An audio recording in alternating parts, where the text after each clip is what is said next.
Aleluya, gloria a Dios, amén. Bendiciones a todos, hermanos, buenas tardes.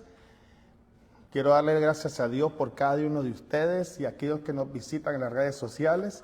Somos la Iglesia Reformada Pan de Vida, estamos en el 1251 California Avenue, Suite 700 de la ciudad de Pittsburgh, California, 94565. Los invitamos a las 1:30, es la escuela dominical. Estamos aprendiendo acerca de caminar en la fe. Tremendo, tremendo. Dios es bueno. Los días miércoles también estamos con el hermano Jorge Berríos y estamos aprendiendo acerca de la ley de Dios. Es de mucha bendición. Y los días sábados a las 7 de la tarde, una reunión presencial con el pastor Ronnie Valladares a las 7 de la noche. R.C. Sproul es el hermano que escribió el libro Las Grandes Doctrinas de la Biblia. Ha sido de mucha grande bendición. Bendiciones, hermanos. María y Manuel. Aleluya, gloria a Dios. Dios es bueno, Dios es bueno. Mientras mi hermano Santiago pasa al frente, pasa con la canasta de las ofrendas. Quiero leerles rápidamente Salmo 110:3. Tu pueblo se te ofrecerá voluntariamente en el día de tu poder, en la hermosura de la santidad. Desde el seno de la aurora, tú tienes el rocío de tu juventud. Qué precioso este versículo, hermano. El día de hoy, hermano, estamos celebrando la entrada triunfal de nuestro Señor Jesús a Jerusalén. Aquel quien es el león de la tribu de Judá. Viene a entregarse voluntariamente como un humilde cordero para redimirnos a nosotros del pecado y salvarnos de la muerte eterna. Dice el Salmo, tu pueblo se te ofrecerá voluntariamente. Tu pueblo se te ofrecerá voluntariamente. Qué precioso es, hermano. En la entrada triunfal, hermanos, decía mi hermano Jorge, hasta me dio un poquito de miedo. La multitud llena de ignorancia entregaban sus mantos al verle pasar. Ahora nosotros, hermano, que por misericordia le conocemos en la plenitud de su ser, cuando entregamos nosotros nuestra ofrenda, nuestra adoración, ahora no lo hacemos de una manera en ignorancia, lo hacemos con el conocimiento pleno de quién es el que estamos adorando. Entregamos nuestras ofrendas en señal de gratitud, lo hacemos con gozo,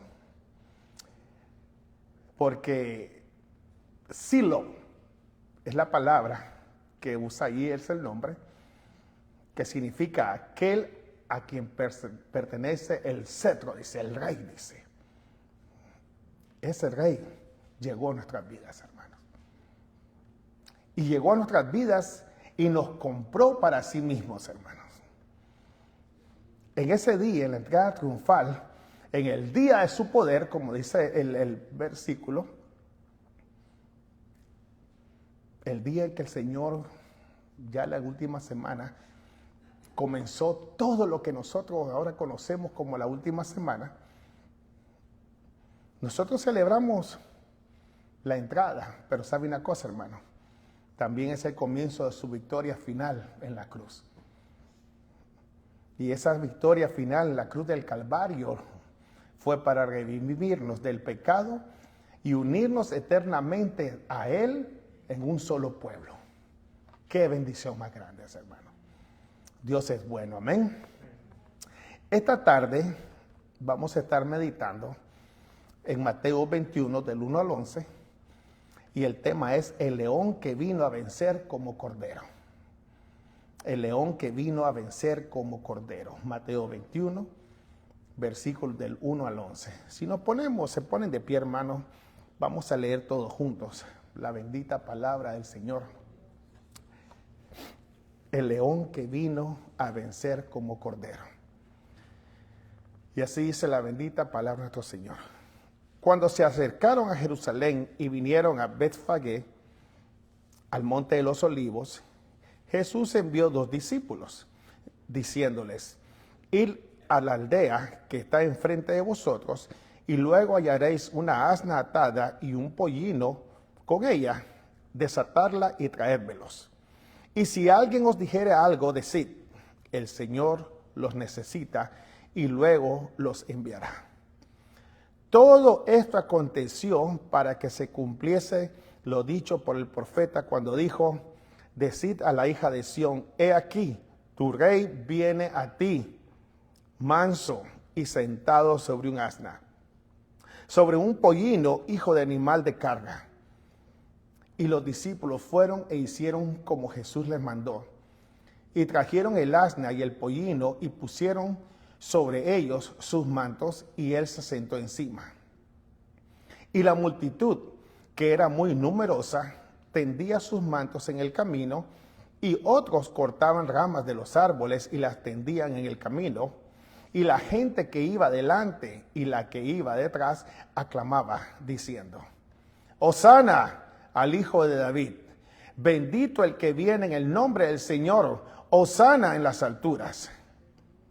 Cuando entró él en Jerusalén, toda la ciudad se conmovió diciendo: ¿quién es este? Y la gente decía: este es Jesús el profeta de Nazaret de Galilea. Y esta es palabra de Dios. Y su pueblo dice: amén, háblanos, Señor. Vamos a orar.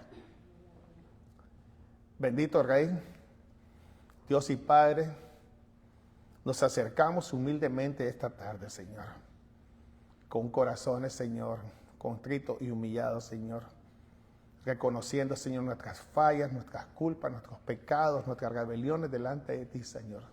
Sabemos, Señor, que te ofendemos, Señor. Lo hacemos constantemente, Señor, pero también sabemos, Señor, que tu misericordia en Cristo Jesús, Señor, ha sido derramada sobre tu pueblo, Señor, de una manera abundante, y su justicia nos cubre, Señor. Y por eso nos acercamos confiadamente a pedirte perdón por cada falta en tu contra, Señor. Ahora te pedimos, Señor, que tu palabra, Señor, que esta palabra que vamos a meditar en este momento, Señor, haga en nuestros corazones, Señor, mella, Señor, haga cambios, Señor, que cambie nuestra mente, y que sea tu Santo Espíritu el que nos ayude a ponerla por obra, Señor. Señor bendito, tú conoces las necesidades que hay en medio del pueblo, Señor. Tú conoces, Señor, que hay hermanos que están enfermos.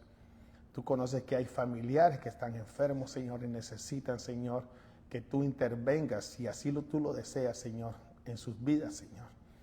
También tú conoces, Señor, que hay situaciones que solamente tú puedes, Señor, resolver, Señor. Las ponemos delante de ti, Señor. Te pedimos, Señor, guianza, sabiduría, fortaleza y gozo para seguir adelante. Y yo, Señor, te pido, Señor, humildemente, Señor, que me ayudes, Señor, a compartir esta palabra y ser de bendición para cada uno de mis hermanos, Señor. Ayúdanos a todos, Padre. En el nombre de Jesús oramos. Amén. Pueden sentarse, hermanos. El león que vino a vencer como cordero. El día de hoy, hermanos, estamos celebrando la entrada triunfal del Señor Jesús a Jerusalén. Y es la celebración que todo el mundo pues conocemos como el Domingo de Ramos. Este día marca el comienzo de la última semana del ministerio terrenal de nuestro Señor Jesucristo. Lo que comenzó con una gran emoción de alegría, terminaría en una gran tragedia, si es que lo vemos en términos humanos. Sería fácil, hermanos, si ustedes nos ponemos a leer así superficialmente, sería fácil desviarnos y perder de vista la esencia de lo que sucedió en la entrada triunfal del Señor Jesús. Y también sería fácil nosotros unirnos a la celebración, pero de manera superficial, a la algabería, al grito, a todo eso. Como lo hace toda la gente, ¿verdad? Es fácil seguir dónde va la gente, dónde va Vicente, dice. ¿Sabe, hermano? Algo que la iglesia ha perdido y que nosotros necesitamos rescatar es que debemos meditar profundamente en cada palabra que la Escritura nos muestra. Y en este caso tenemos que meditar profundamente en lo que sucedió en ese día, para así y solamente así conocer y tener de centro al verdadero Cristo, hermanos, que se entregó en ese día, o mejor dicho, esa semana, por su pueblo. ¿Por qué digo eso? Y puedo yo venir y levantar una pregunta, hermano. ¿Estamos adorando al verdadero Cristo? ¿Al Cristo de la Biblia o una versión hecha a imagen y semejanza de nosotros? Porque allí mucha gente celebra el día de hoy, pero ¿cuál Cristo? ¿El Cristo de la Escritura o el Cristo que ellos se han venido a imaginar que tienen que celebrar? Juan Calvino, al interpretar este pasaje, él dijo algo bien importante que nosotros tenemos que meditar, hermanos. No solo fue un evento histórico, porque mucha gente lo puede tomar de esa manera, un evento histórico, oh sí, pasó, ¿verdad? Sino que es una declaración teológica profunda sobre la naturaleza del reino de Cristo. ¿Ok? Es una declaración teológica, es Dios hablando a la humanidad por medio de lo que estaba sucediendo en ese momento. No era solamente algo que históricamente nosotros podemos venir y reflexionar, no. Es Dios hablando en ese momento, hermano. Y Calvino viene y lo hace por medio de puntos para que podamos nosotros entenderlo mejor. Y él comienza mostrando la majestad en la pobreza. ¿Qué significa eso? Destaca Calvino el contraste entre el esplendor de los reyes terrenales y la humilde pobreza del Señor Jesús. Hace una comparación rápida. Segundo, el cumplimiento de la voluntad de Dios.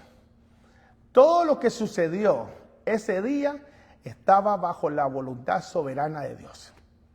No fue un accidente, no es que los hombres lo planearon, es que ya Dios lo había predeterminado que iba a suceder. Otro de los puntos es el inicio abierto de su reinado. En la entrada triunfal, dice Calvino, se está inaugurando oficialmente el reino del Señor Jesucristo en la tierra antes de su ascensión. Se está Él mostrando en sí quién es Él antes de haber ascendido al cielo. Y la última, la advertencia sobre la inconstancia humana. El gozo de la multitud era legítimo en ese momento, pero también dice Calvino, y nosotros sabemos esto, ese gozo de la gente, la multitud que estaba gozosa, aclamándolo, fueron los que días después pidieron la crucifixión del Señor. La inconstancia del corazón. En resumen, este pasaje es un testimonio de que la salvación revelada se cumple fielmente según las promesas de Dios y no la voluntad humana.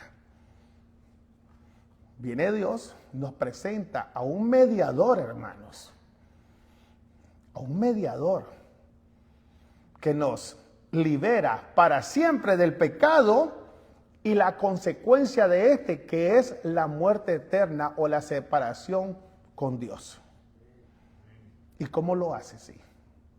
No mediante ejércitos, sino mediante su justicia y humildad. Qué precioso eso, hermano. Nosotros, hermanos, hemos estado aprendiendo, y por eso son buenos los estudios, los grupos y todo eso. Somos una iglesia bautista reformada. ¿Qué significa eso? Que nuestros fundamentos son confesionales y federales. Ok, nosotros estamos parados sobre fundamentos históricos. ¿Qué significa confesionales? Creemos en la Biblia. Amén. Nos adherimos a los credos y confesiones históricas porque son resumen o mejor dicho, son el resumen de su interpretación. Son una manera en que nosotros podemos venir a entender la palabra de una manera un poco más fácil. Ahora, federales, ¿qué significa eso? Porque cuando hablamos de federalismo, estamos hablando de la teología del pacto. ¿Ok? Dios se ha revelado y Dios se relaciona con su pueblo por medio de ¿qué? De pactos. Dios ha hecho un pacto con su iglesia, con su pueblo, y en la perspectiva reformada, como hemos aprendido en los grupos, la Biblia está perfectamente unida de manera, como diría mi hermano, orgánica, el Antiguo Testamento con el Nuevo Testamento. Todo está conectado y en sí lo que hace es que la Biblia nos muestra el cumplimiento de la palabra de Dios, todas las promesas, todo el pacto de Dios. ¿En quién? En el Señor Jesucristo. Toda la Biblia se trata del Señor. El Antiguo Testamento y el Nuevo Testamento están unidos orgánicamente, son un solo testamento. Y usted me va a decir, ¿verdad, pastor? ¿Por qué nos dice eso? Hoy estamos celebrando. Sí, estamos celebrando, hermanos. Pero celebremos con pleno conocimiento de qué y a quién estamos celebrando y el por qué estamos celebrando hoy. ¿Qué es lo que estamos celebrando? La soberanía y la fidelidad de Dios con nosotros, con su pueblo, con la iglesia. ¿Cómo lo hace? Una vez más, cumpliendo sus pactos en Cristo Jesús. Eso tiene que movernos a nosotros a celebrar, hermanos, a sentirnos gozosos y también a sentir una humildad, un espíritu de humildad. Qué bueno que fue Dios conmigo, que no lo merecía. Eso tiene que marcar nuestras vidas y tiene que llevarnos a caer rendidos ante la majestad de nuestro Señor Jesús, por lo bueno que fue con nosotros, cuando nosotros no lo merecíamos en realidad. Todo lo que sucedió, o toda la Biblia, eso es lo que nos tiene que enseñar. En la clase del miércoles pasado, el hermano Jorge dijo algo que lo quiero traer a colación. Y no es que recuerdo bien las palabras, ¿verdad? Pero era algo acerca del emocionalismo que ha invadido la iglesia. Ese emocionalismo ha venido a llevar al pueblo a aceptar todo según sintamos, según nos convenga, aunque no esté en la palabra. Eso es algo peligroso. Es que el corazón, yo lo siento, es que yo lo siento así. No, y él trajo un pasaje muy precioso que es Jeremías 17:9. Engañoso es el corazón, más que todas las cosas, y perverso, dice. Imagínense, hermano. Aquí. ¿Quién lo conocerá? ¿Quién lo conocerá el corazón nuestro? Dios, que es nuestro creador.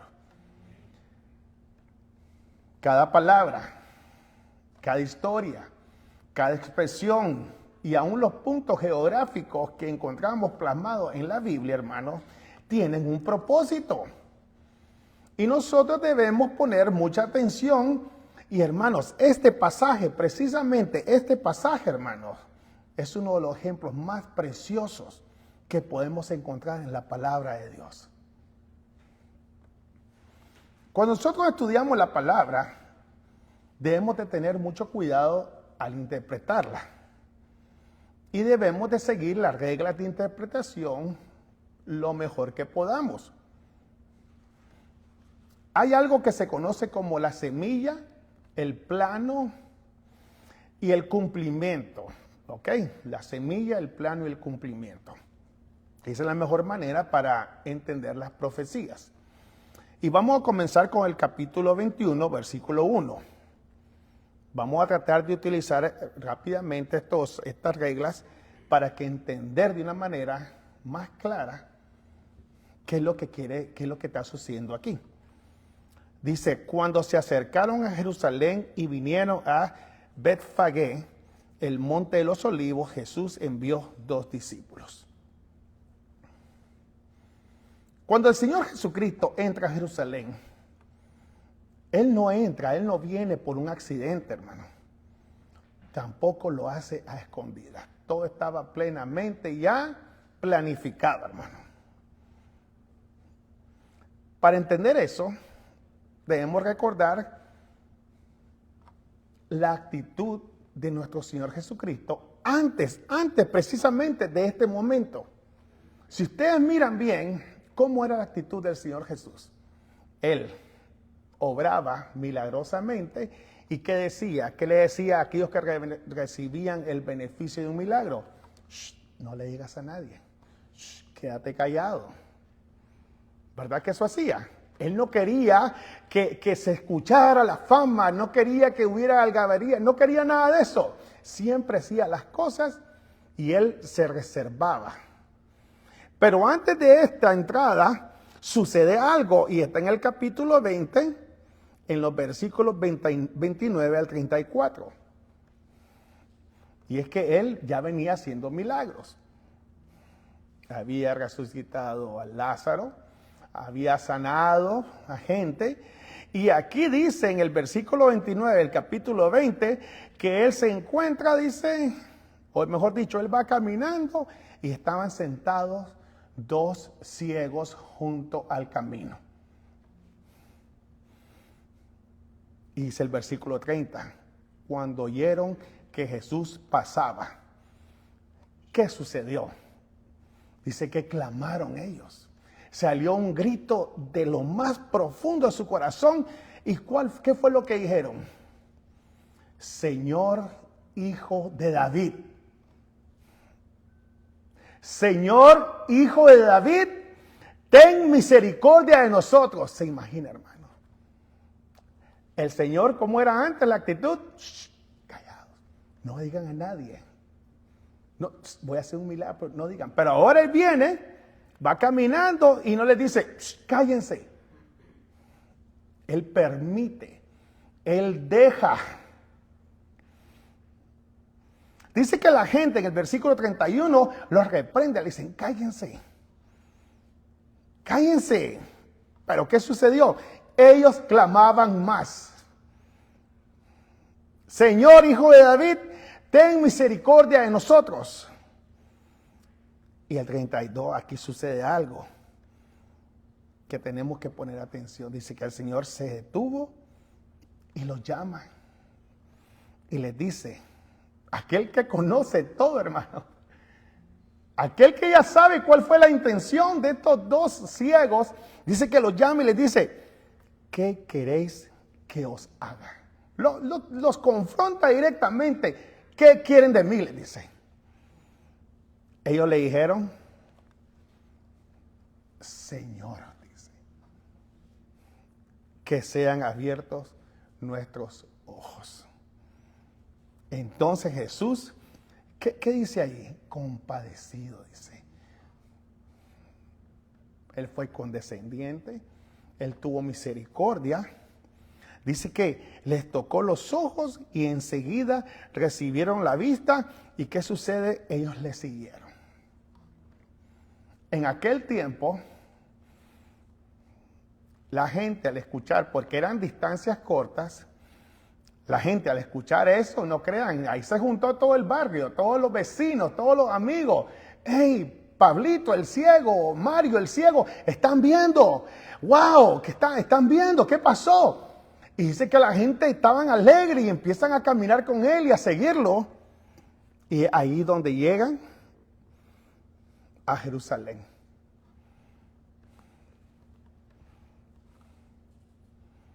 Una vez más, cuando el Señor Jesús hacía un milagro, ¿qué es lo primero que le decía a la gente? No digas nada a nadie, quédate callado. Pero ahora aquí Él permite que los ciegos vayan gritando, permite que ahora venga una gran cofradía de personas alegres con ellos. ¿Y sabe por qué? Porque el cumplimiento de la promesa de Dios ya estaba tomando forma, ya estaba rodando el plan El plan final ya estaba antes de llegar a Jerusalén. El Señor obra milagros portentosos.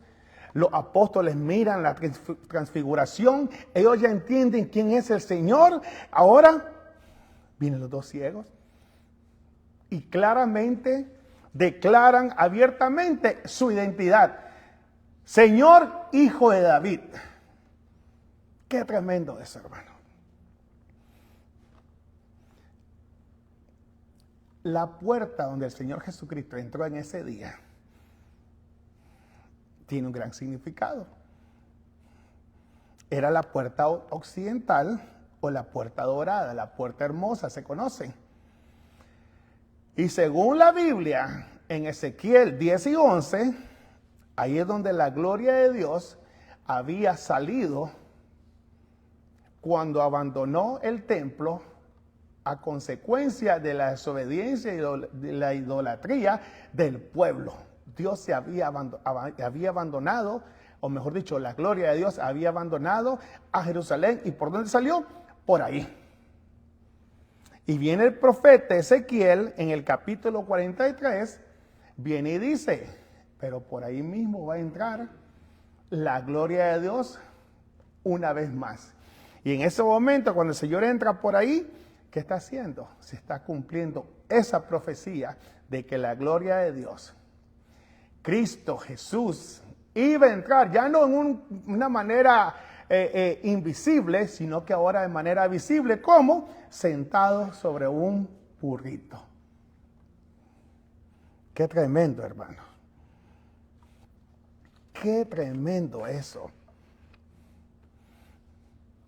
Viene el versículo, dice, id a la aldea que está enfrente de vosotros y luego hallarás una asna atada y un pollino con ella, desatarla y traédmelos. Y si alguien os dijere algo, decid, el Señor los necesita y luego los enviará. En aquel tiempo, un animal, un burrito, era un animal de trabajo. Yo no creo que usted le va a prestar a su vehículo a alguien que usted no conoce. Es ilógico. En aquel tiempo era lo mismo. Nadie iba a prestar el burrito que utilizaba para ganarse el pan de cada día a cualquiera. Pero como el Señor es soberano sobre todas las cosas, Él ya tiene el pleno conocimiento y los envía a los apóstoles. Dice, vayan, agarren el burrito y tráiganlo. Y viene Mateo en el número 4, dice, y todo esto aconteció, todo esto sucedió una vez más para que se cumpliese lo dicho por el profeta, cuando dijo, decid a la hija de Sión, he aquí tu rey viene a ti, manso y sentado sobre un asna, sobre un pollino, hijo de animal de carga. Zacarías 9 y 9. Hermanos, Jesús, la gloria del Padre, está entrando a la ciudad a establecer su reinado eterno. ¿Y cómo lo hace? ¿Venciendo a los romanos? No, venciendo el pecado y a la muerte en su resurrección. Cada palabra que está plasmada en esta preciosa Biblia, hermano, que tenemos en nuestras manos, es meritoria que la consideremos, que le pongamos atención. Señor, Hijo de David, no es solamente un título nobiliario, hermano. Es un reconocimiento profundo de su identidad. ¿De identidad de qué? Como el Mesías prometido en las Escrituras. Señor, Hijo de David, demuestra la legitimidad del trono de David, del trono del rey David, la promesa de la restauración.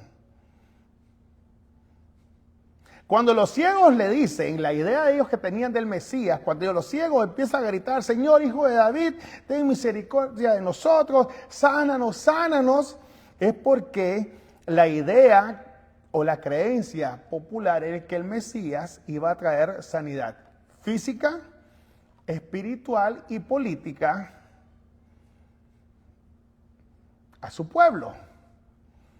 Ahora, ¿qué estaba sucediendo en ese momento en Israel? Israel ya no era el reino que era antes. Israel estaba bajo la opresión del Imperio Romano. Y los judíos, para los judíos, eso era como decir lo peor. Habían perdido su identidad.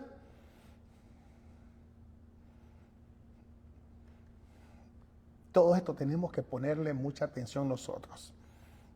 Sentados sobre un asna. Los reyes, aquellos reyes, ustedes han visto las películas, ¿verdad? Eran hombres armados, fuertes, con unas armaduras y espadas fuertes, se veían. Iban montados sobre qué tipo de animal, sobre un burrito o un caballo de guerra. Eran sobre animales, caballos fuertes, grandes, fuertes de tamaño, hermanos. En cambio, los sirvientes que cabalgaban un burrito. Y esto una vez más nos hace reflexionar en lo que dice Mateo 20, 28, como el Hijo del Hombre no vino para ser servido, sino para servir y para dar su vida en rescate por muchos. Qué tremendo, hermano. El Dios de la gloria, la segunda persona de la Trinidad, se hizo hombre para venir a servir, a rescatar, a dar su vida por muchos.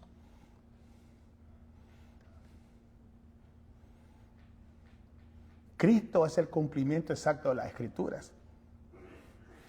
Cristo vino a servir dando su vida en rescate. Él es el Rey prometido, pero su carácter es muy diferente a los reyes terrenales. Cristo es manso, humilde. El Señor no es un conquistador militar, hermanos. Un conquistador militar quien vence por medio de la fuerza. Él viene a vencer en debilidad. ¿Y a quién vence Él? ¿A los romanos? No.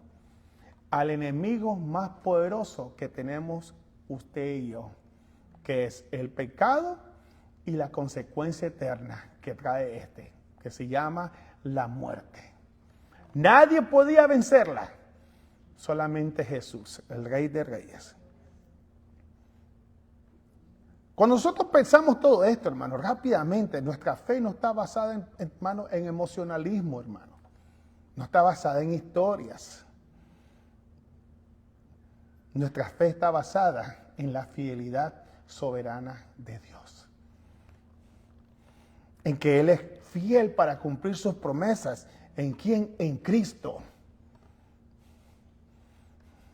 La multitud, vamos a ver más adelante, ellos esperaban a alguien que les resolviera el problema. Era el problema político, pero el Señor vino a resolver el problema más grande y era el vencer el problema espiritual que tenían ellos y que tiene la humanidad, que es el pecado. Hermanos, Dios es soberano, hermanos. Y no hay ejemplo más grande de lo que está sucediendo aquí. Y lo demuestra de una manera, hermano, puntual en todo lo que sucede durante esta última semana del Señor Jesús. ¿Se acuerdan que les dije la semilla? El plano y el cumplimiento. Zacarías 9:9 es un puente que une Génesis 49:3. 49, versículos 9 al 11, donde habla del león de la tribu de Judá y habla del cetro y habla de todas las promesas que iban a venir por medio de aquel que era el descendiente de Jacob, el león de la tribu de Judá.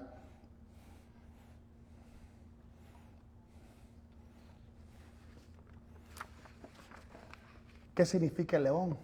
¿Qué representa el león? Representa fortaleza, valor, majestuosidad, todas las características únicas de nuestro Señor Jesucristo, el Mesías Redentor. Viene ahora, más adelante, vienen los apóstoles, traen el asna había tenido un pollino, un burrito, ponen sus mantos, él se sienta y empieza a caminar, entrando a la ciudad. Ya viene ahí toda la gente, la cofradía, vienen gritando. Y en la ciudad de Jerusalén estaban celebrando la Pascua. Y viene aquí del versículo 8 y dice, y la multitud, dice, que era muy numerosa, tendía sus mantos en el camino y otros cortaban ramas de los árboles y las tendían en el camino. La multitud. Los seguidores, eso significa. Se refiere a los que ya venían acompañando al Señor y lo venían siguiendo a él desde Galilea y Jericó. Habían visto su poder, habían recibido también obras milagrosas. Y ellos venían cantando y venían gritando, ¡Hosana! Ahora la gente, los expectantes, la gente que habitaba en Jerusalén, los peregrinos que se encontraban en la ciudad para la celebración de la Pascua, ellos al mirar todo eso, ¿qué hacen? Viene Mateo, utiliza una palabra y es que ellos se conmovieron, que significa sismo o temblor. Dice que la gente al escuchar la algabería, el grito de la que venían con el Señor, dice que ellos se unieron y era tanta la celebración que era como que estaba sucediendo un terremoto.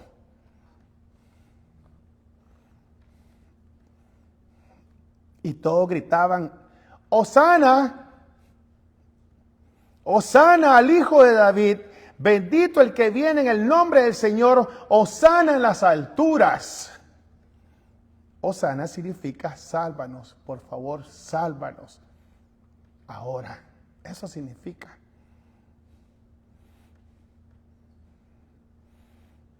Aquel grito que primeramente no entendían, al escuchar y a ver quién viene en ese burrito, hermano. Aquel grito que no entendían, ahora se vuelve un grito de júbilo, de victoria. Hosana, viva el rey, decían ellos. En su mente, ellos pensaban que Jesús iba a utilizar el poder que había utilizado para todos los milagros e iba a destruir a los romanos y a liberarnos de su opresión. ¿Se imagina usted, hermano, si usted es un fariseo y romano, al escuchar que la gente viene gritando, ¿qué sucede? Se pusieron nerviosos. Hey, esta gente puede ser posible que armen una rebelión. Por eso es que el Señor les pide que se callen, le piden al Señor Jesucristo, cállalos, dice. Pero cada cosa que describe aquí Mateo, hermano, es algo que tenemos que poner mucha atención. El grito de Hosana y agitar las palmas era un símbolo de victoria y nacionalismo. ¿Y saben qué? Hasta el día de hoy, ustedes han visto en la televisión cuando los judíos se acercan al muro de las lamentaciones, que ellos llevan un manojo de palmas y se acercan y están así. ¿Sabe por qué lo hacen? Porque ellos se recuerdan y están pidiéndole a Dios que les dé la victoria, aquella victoria, o mejor dicho, la libertad, que les devuelva a ellos el reino, que les devuelva la identidad como nación. Les recuerda la victoria de los macabeos. De ahí viene eso. Y ahora leyeron el Salmo 110 también acerca de eso. Todo eso estaba fríamente calculado, hermanos. Lo irónico es que ellos están ya con sus ramas. Dice, ahora sí, los romanos van a ser destruidos.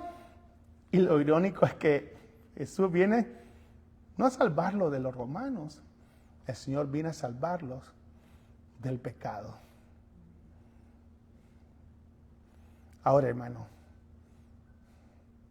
¿qué esperas tú de Jesús? ¿Qué estás esperando tú de Jesús, hermano? De verdad. Hace 2000 años se equivocaron. Puede ser que estamos aquí sentados y tengamos la idea equivocada de quién es el Señor. Muchos buscan el día de hoy a un Jesús que les resuelva los problemas económicos, que les dé el éxito, que les quite las dificultades. Si es así, hermano, si es así que estás viendo en las redes sociales, te voy a decir algo. Estás equivocado, hermano. Estás muy equivocado si estás esperando eso. El Señor vino a resolver el problema más grande que tiene la humanidad, que es el pecado que hay aquí, que nos separa de Dios. ¿Ok? La gente cantaba alegremente, hermano. Hosana, bendito el que viene en el nombre del Señor. Sálvanos ahora, sálvanos. ¿Sálvanos de qué? ¿De qué estás esperando tú la salvación? ¿De los romanos, de las deudas, de los problemas, del vecino, la vecina, la suegra, el suegro? ¿De quién estás esperando salvación? Esta gente no entendían que ellos necesitaban la salvación del pecado porque eso los separaba de Dios. Y buscaban solamente lo superficial. Ellos no entendieron que necesitaban la salvación por medio del verdadero arrepentimiento que solo Cristo te puede dar. ¿Te has puesto a pensar, hermano? Y esto va aquí para todos los que estamos aquí. Nos hemos puesto a pensar que podemos estar viniendo a la iglesia todos los domingos, estar cantando, leyendo la Biblia. Y como dice Mateo 7:21, Señor, Señor, en tu nombre, Señor, Señor, aquí, Señor, Señor, allá, y no tener un corazón regenerado.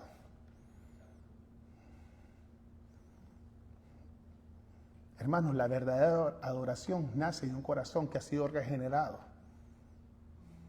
por el Espíritu de Dios. Viene y dice, Jerusalén, dice, y levantan una pregunta, ¿quién es este? El conocimiento limitado de quién es Cristo, hermano. Eso no te lleva a un arrepentimiento verdadero. Y lo podemos ver aquí.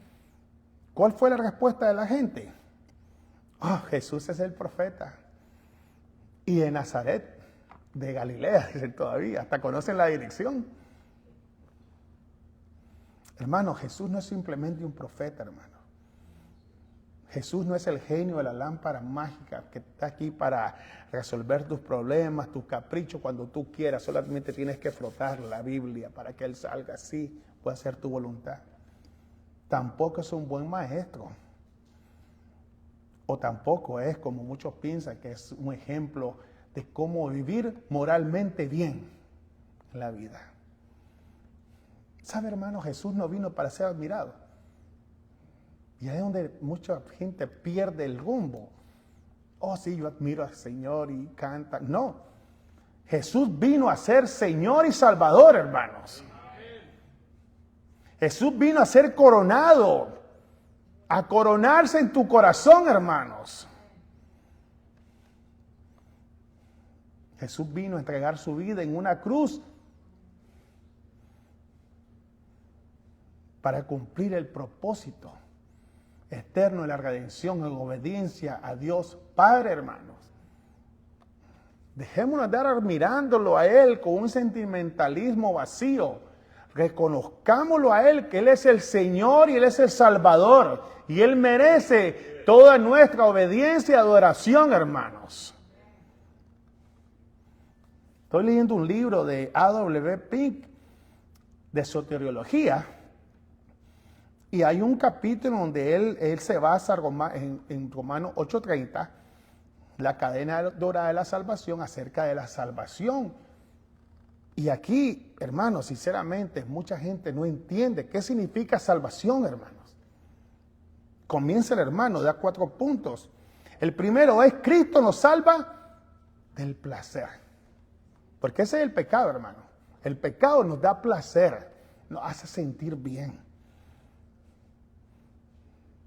¿Y cómo sucede eso? En la regeneración. Él cambia nuestra naturaleza. Y ahora el pecado ya no tiene el mismo poder de antes en nosotros. El segundo punto que el hermano Pinken enseña, Cristo nos salva de la penalidad o el castigo del pecado, y esto ocurre en la justificación. Qué precioso es, hermanos. El tercero es Cristo nos salva del poder del pecado y su dominio por medio de la ¿qué? La santificación progresiva, lo que estábamos aprendiendo ahora en la escuela dominical. Que lo que aprendemos aquí teóricamente lo tenemos que poner por obra. ¿Y cuánto dura eso? Toda nuestra vida hasta que estemos en una caja de pinos ahí frente a un altar. Todos los días. Y el cuarto es, Cristo nos libra de la presencia del pecado de una manera completa. ¿Cuándo? En la glorificación, cuando estemos en su presencia. Qué promesa la que el Señor, todo el trabajo lo hace Él. Y el hermano W. Pinken agrega, y me gustó esta manera que él lo parafrasea, que las escrituras no es solamente para satisfacer una curiosidad intelectual, como estábamos hablando ahora. No solamente es un buen libro que leer, qué bonito, qué interesante. No, dice. No es para eso. Pero sin embargo, dice, Dios en su misericordia ha revelado lo suficiente para alimentar al creyente, a usted y a mí, que tengamos fe, instigarnos, movernos al amor, al servicio y hacer ¿qué? Que corramos con paciencia la carrera de la fe y todo en la vida que se nos presenta. Qué precioso eso, hermano. Qué precioso eso. Ya para terminar, hermano. Aprovechemos este día que estamos celebrando, hermanos, para examinar nuestros corazones, para ver si nuestra fe es como la fe de la multitud que gritaba, Hosana, Hosana, una fe emocional y superficial. El Jesús, hermanos, que muchos celebran hoy, no es el Jesús de las Escrituras, hermanos. Estaba viendo que mucha gente aprovecha que viene la Pascua para empezar a la pedidera de dinero, a hacer planes, las primicias. Hermanos, ese no es el Señor de la Biblia, es el Jesús, el Cristo de la Biblia, hermanos. ¿Sabes qué? El verdadero Jesús es santo. Él es soberano. Y solamente Él puede salvar. Solamente en Él hay salvación. No nos equivoquemos, hermanos. Cristo no solo vino a salvarnos del infierno, hermanos. Vino a enseñarnos a vivir para su gloria todos los días, hermano. Mucha gente dice, ya no voy a ir al infierno y vivo como un demonio. No, hermanos. Cristo no solo vino a salvarnos del castigo eterno. La gente solo piensa eso. No, Cristo vino a enseñarnos a vivir para su gloria. ¿Y cómo lo hace? Gobernándonos, porque Él es el Rey. ¿Y cómo lo hace? Gobernándonos justamente. Él cambia nuestros corazones. Él no es un dictador, hermano. Él con amor, con paciencia. Él nos muestra su hermosura para que nosotros caigamos rendidos ante su hermosura y bondad. Qué Salvador más precioso el que tenemos, hermanos. Pues, hermano, hoy hemos meditado en el Rey. Ese Rey que entró humildemente a Jerusalén. Pensemos. El hermano Ben ahora me dijo, todos los días es día de resurrección. Amén, le dije, porque es cierto. Todos los días, hermano, el Señor de la Biblia, el Jesús que es santo, soberano y es bueno, todos los días Él hace algo en nosotros. Él viene y viene a nuestras vidas. Todos los días Él está constantemente, hermano. ¿Sabe qué, hermano? Ese mismo Señor que humildemente entró a Jerusalén, no con una espada ni cabalgando un caballo de guerra. ¿Sabe qué, hermano? Él vino a conquistarte a ti, pecador. Él vino a conquistarte a ti, pecador, a gente como tú y como yo. A eso vino Él. La gente gritaba ahí, Hosana, sin entender. Sin entender a quién estaban recibiendo. Gritaban, Hosana, sin entender, hermano. Pues una vez más le hago la pregunta, ¿quién es Jesús para ti? No basta con unirnos a la multitud, hermano. Hoy todo el mundo anda celebrando. No basta con unirnos a la multitud y decir aquí, ¿quién es ese? El profeta, el maestro, un buen hombre que podemos admirar. Y seguir a la emoción de la multitud en una oración que es superficial, hermano. Pero que se acaba cuando termina la música. Eso no demanda la Biblia. Dios no está demandando eso. Cristo, hermano, es el Rey prometido, hermanos. El Hijo de David. El cumplimiento de la Escritura en Jesús, en quien están escondidos todos los tesoros. Y la sabiduría de Dios. Ese es el Rey que nosotros conocemos y servimos. Cristo es el único Salvador.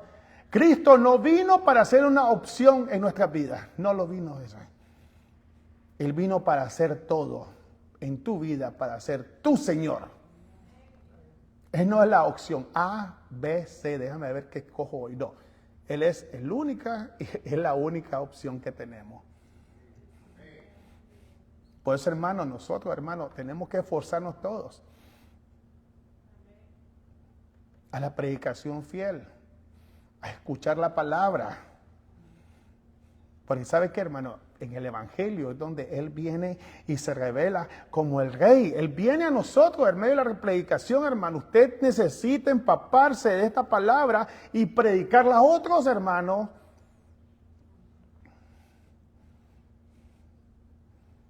Ahí es donde Él viene y se presenta humildemente, pero con toda la autoridad de un rey.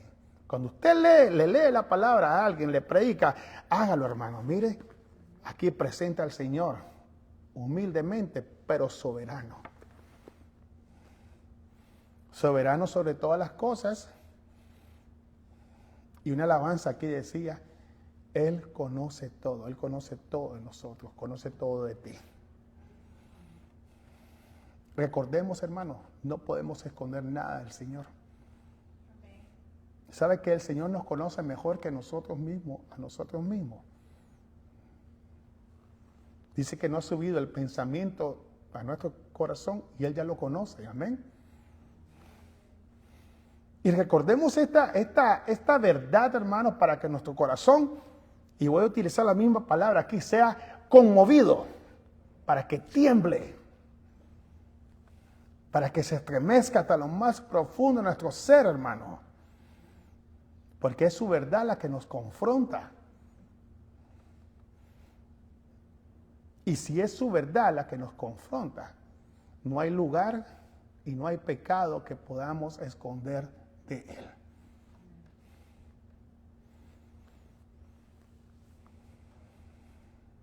Solo en Cristo hay esperanza.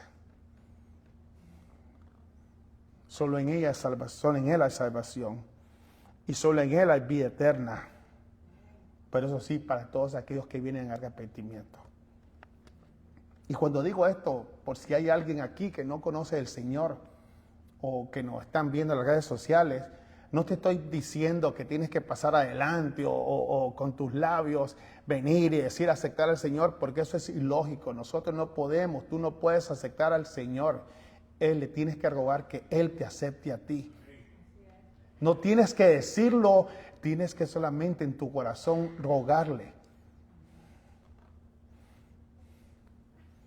Ruégale en tu corazón si no conoces al Señor todavía.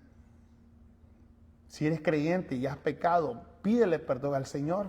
Esa debe ser la manera que tenemos que vivir diario.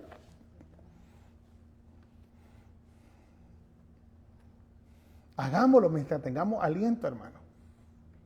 Y mientras hay aliento, hay esperanza. Si no conoces del Señor, este día yo te pido que medites en lo que hemos estado predicando. Amén. Hermano Jorge.